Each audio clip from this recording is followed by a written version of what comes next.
નમસ્કાર વિદ્યાર્થી મિત્રો, તપોવન સાયન્સ એકેડેમીમાં ફરીવાર આપનું હાર્દિક સ્વાગત છે. વિદ્યાર્થી મિત્રો, આજે આપણે ધોરણ 12ની અંદર સબ્જેક્ટ બાયોલોજીમાં ચેપ્ટર 5 કે જેમાં લિંગ નિશ્ચયન વિશે વાત કરીશું.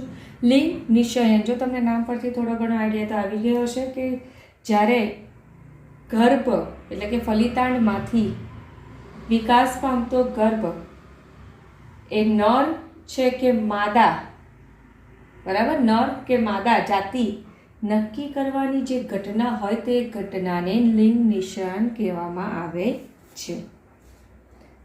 એટલે કે આવનાર જે બાળક છે તે બાળક નર થશે કે માદા થશે તો એને શું કહેવામાં આવે? તો લિંગ નિશ્ચયન કહેવામાં આવે છે.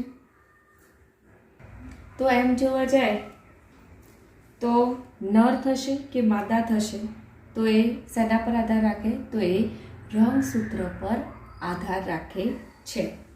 તો આપણે એના વિશે હવે આપણે વાત કરીશું. જનીનિક અથવા તો રંગસૂત્રીય ક્રિયાવિધિ દ્વારા લિંગ નિર્ધારણની પ્રાથમિક માહિતી કીટકો પર કરવામાં આવેલ શરૂઆતના પ્રયોગો પરથી પ્રાપ્ત થઈ હતી. મતલબ કે લિંગ નક્કી કરવાની જે બેઝિક માહિતી છે ને, તો એ બેઝિક માહિતી સૌપ્રથમ કીટકો પર કરવામાં આવેલ પ્રયોગ પરથી મળેલ હતું કે કઈ રીતે રંગસૂત્ર જે છે, તો કયા એવા રંગસૂત્ર છે કે જે નરપણા અને માદાપણા માટે જવાબદાર છે. તો આવી રીતે રંગસૂત્રની ક્રિયાવિધિ દ્વારા લિંગ નિશ્ચયનની જે માહિતી છે તે સૌથી પહેલાં કોના પર કરવામાં આવેલું હતું? તો કીટકો પર એના રિલેટેડ પ્રયોગો કરવામાં આવેલ હતું. તો સૌથી પહેલાં આપણે જોઈએ એક્સ કાય વિશે. તો હેનિકિંગ નામનો વૈજ્ઞાનિક, ઓકે, તો હેનિકિંગે કેટલાક કીટકોમાં શુક્રકોષ જનનની વિવિધ અવસ્થાઓમાં એક વિશિષ્ટ કોષ કેન્દ્રીય સંરચના ઓળખી. મતલબ કે હેનિકિંગ નામના જે વૈજ્ઞાનિક છે તો એમણે કીટકોમાં શુક્રકોષ જનન એટલે શું કહેવાય? શુક્રકોષના નિર્માણની પ્રક્રિયા. તો શુક્રકોષના નિર્માણની પ્રક્રિયાને શુક્રકોષ જનન કહેવામાં આવે છે. તો શુક્રકોષ જનનની ક્રિયાવિધિ એટલે કે પ્રાથમિક પૂર્વ શુક્રકોષ, પ્રશુક્રકોષો, તે જે પ્રાથમિક પૂર્વ શુક્રકોષોથી લઈને પ્રશુક્રકોષો અને પ્રશુક્રકોષોથી લઈને શુક્રકોષ, બરાબર, તે એ વિવિધ અવસ્થાઓ એમણે અભ્યાસ કર્યો.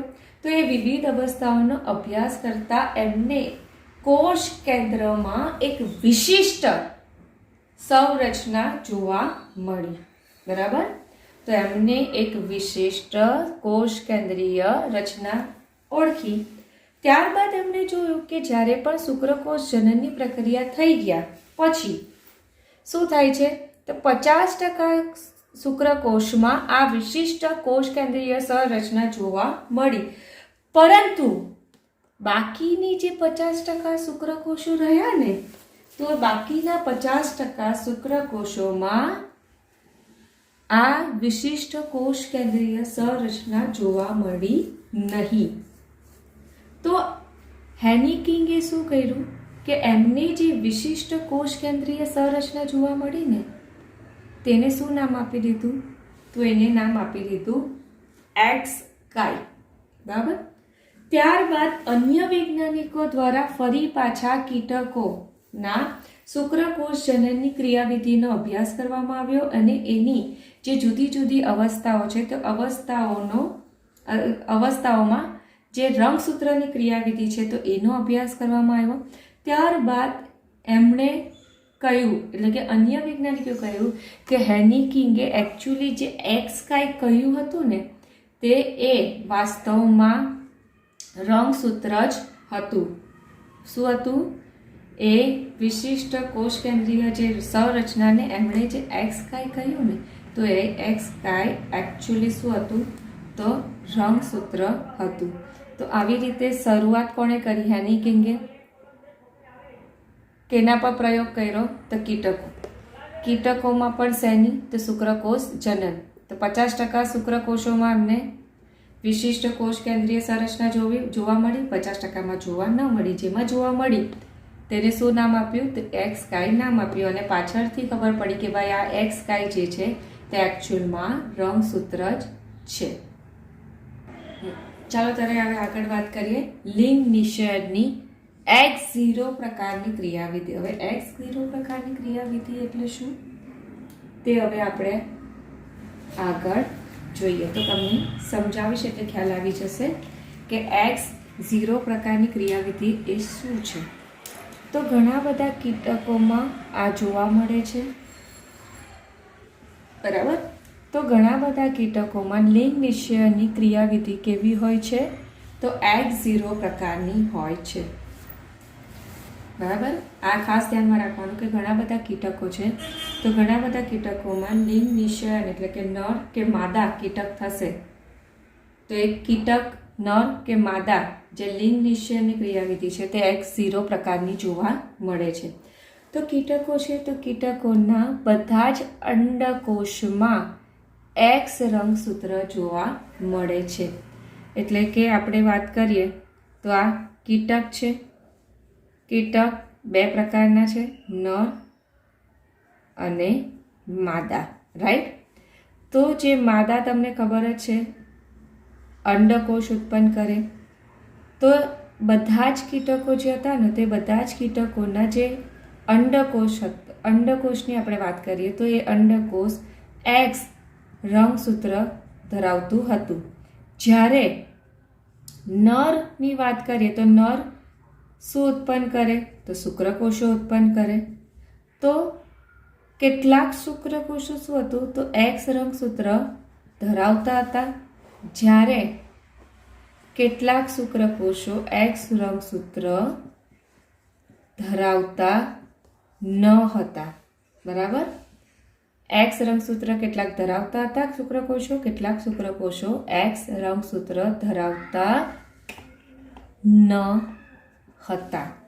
તો હવે શું થશું? જ્યારે પણ ફલનની પ્રક્રિયા થતી, ફલનની પ્રક્રિયા એટલે શું કહેવાય? અંડકોષ અને શુક્રકોષનું જોડાણ. તો જ્યારે પણ X રંગસૂત્ર ધરાવતા અંડકોષનું જોડાણ X રંગસૂત્ર ધરાવતા શુક્રકોષ સાથે થતું તો જે ફલિતાંડનું નિર્માણ થતું તે ફલિતાંડમાં શું જોવા મળતું? તે ફલિતાંડમાં XX રંગસૂત્રની જોડ જોવા મળતી, જેના પરિણામ સ્વરૂપ માદા કીટકનું નિર્માણ થતું, બરાબર. તો જ્યારે પણ X રંગસૂત્ર ધરાવતા શુક્રકોષનું ફલન X રંગસૂત્ર ધરાવતા અંડકોષ સાથે થતું ત્યારે શું બને? તો માદા બને છે. હવે બીજા કેસની વાત કરીએ તો આ X રંગસૂત્ર ધરાવતા અંડકોષનું X રંગસૂત્ર ન ધરાવતા શુક્રકોષ સાથે અગર ફલન થતું તો શું થતું? તો ફલિતાંડમાં X0 પ્રકારનું રંગસૂત્ર બંધારણ જોવા મળતું, જેના પરિણામ સ્વરૂપ શું બનતું? તો નર બને છે. આ વસ્તુ ધ્યાનમાં રાખજો. જો અહીંયા ફરી પાછું લખું છું, આ અંડકોષ છે, બરાબર. હવે જો જે X રંગસૂત્ર ધરાવે છે તો આ જો X રંગસૂત્ર ધરાવતા અંડકોષનું જોડાણ કોની સાથે થશે? તો શુક્રકોષ કે જે X રંગસૂત્ર ધરાવે છે. તો ફલિતાંડમાં XX પ્રકારનું રંગસૂત્ર જોવા મળતું, પરિણામ સ્વરૂપ શું બને? તો માદા. પણ જો X રંગસૂત્ર ધરાવતા અંડકોષનું X રંગસૂત્ર રહિત શુક્રકોષ વડે જો ફલન થાય તો ફલિતાંડમાં આપણને X0 પ્રકારનું રંગસૂત્ર એટલે કે જનીન બંધારણ જોવા મળતું અથવા તો રંગસૂત્ર બંધારણ જોવા મળતું. તો શું બનતું હતું? તો નર બને છે. તો આમ આપણે કહી શકીએ કે લિંગ નિષયનમાં મહત્વની ભૂમિકા ભજવતા આ X રંગસૂત્રને, બરાબર, શું કહેવાય છે? તો X રંગસૂત્રને લિંગી રંગસૂત્ર કહેવાય છે. અને લિંગી રંગસૂત્ર કેમ? કારણ કે આ રંગસૂત્ર જે છે તે નરપણા અને માદાપણા માટે જવાબદાર છે. એટલે કે આવનારી સંતતિ નર થશે કે માદા થશે તે આના જોડાણ પર આધાર રાખે છે. કે એક્સ રંગસૂત્ર ધરાવતા અગર અંડકોષનું એક્સ રંગસૂત્ર ધરાવતા શુક્રકોષ સાથે જો જોડાણ થાય તો સંતતિ માદા થશે, અને એક્સનું જોડાણ જો એક્સ રંગસૂત્ર ન ધરાવતા શુક્રકોષ સાથે થાય તો નર થશે. તો આવી રીતે આ એક્સ રંગસૂત્ર કે જે લિંગ નિશ્ચયનમાં ખૂબ જ મહત્વની ભૂમિકા ભજવે છે, પરિણામ સ્વરૂપ એને શું કહેવાય? તો એને લિંગી રંગસૂત્ર કહેવામાં આવે છે. અને એના સિવાયના બીજા બધા રંગસૂત્રની જોડ તો એને શું કહેવાય? તો એને દૈહિક રંગસૂત્ર કહેવામાં આવે છે. શું કહેવામાં આવે છે?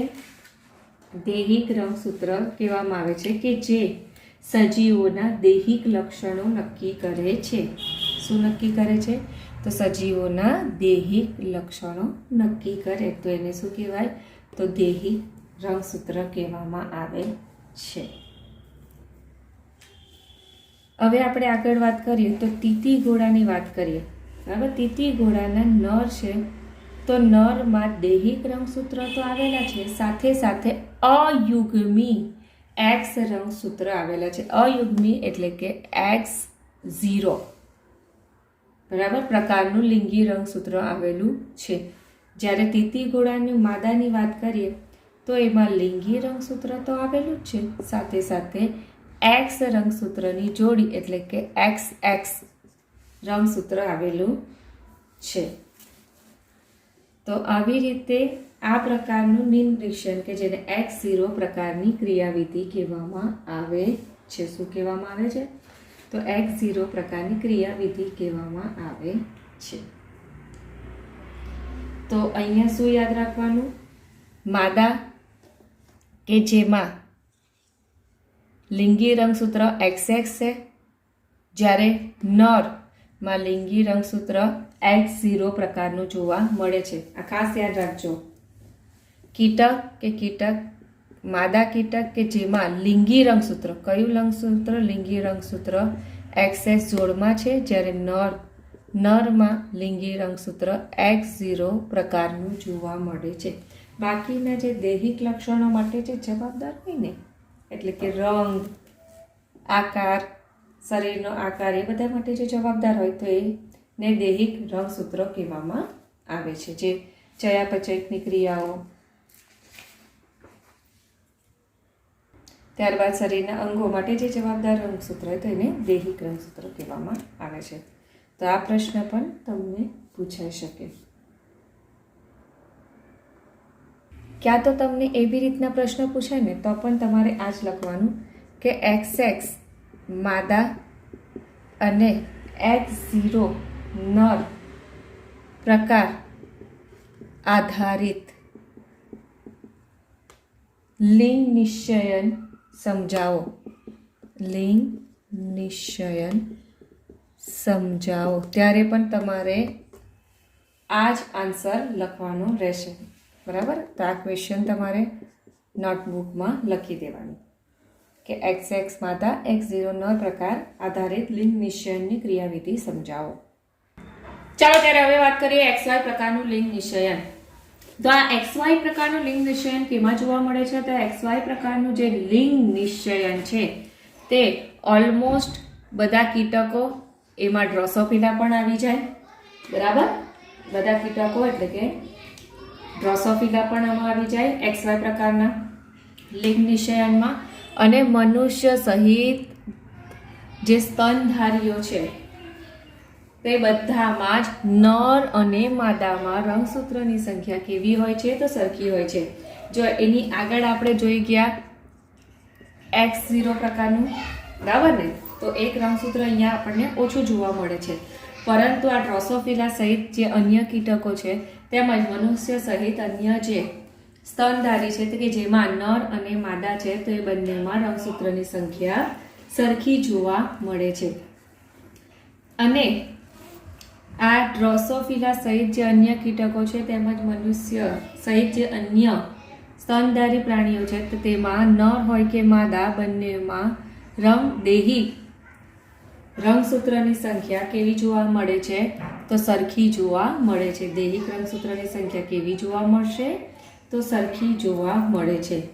હવે આપણે વાત કરીએ નર વિશે. તો નરમાં દૈહિક રંગસૂત્ર જોવા મળે છે અને લિંગી રંગસૂત્ર જોવા મળે છે. પણ અહીંયા નરમાં લિંગી રંગસૂત્ર બે પ્રકારના જોવા મળે છે. એક એક્સ રંગસૂત્ર અને બીજું તેનું જોડીદાર નાનું વાય રંગસૂત્ર હોય છે. તો અહીંયા નરમાં બે જુદા જુદા રંગસૂત્ર જોવા મળે છે. એક એક્સ અને બીજું વાય જોવા મળે છે. આગળ વાત કરીએ તો માદામાં દૈહિક રંગસૂત્ર તો જોવા મળે છે, સાથે સાથે લિંગી રંગસૂત્ર જોવા મળે છે અને માદામાં એક જ પ્રકારના એટલે કે એક્સ રંગસૂત્રની જોડ જોવા મળે છે. તો હવે નરમાં શું થશે?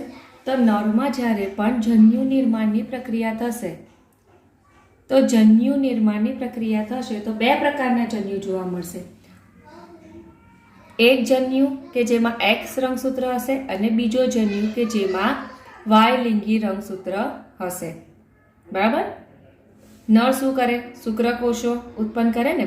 તો 50% શુક્રકોષોમાં એક્સ રંગસૂત્ર હશે અને 50% શુક્રકોષો છે કે જેમાં વાય રંગસૂત્ર હોય છે.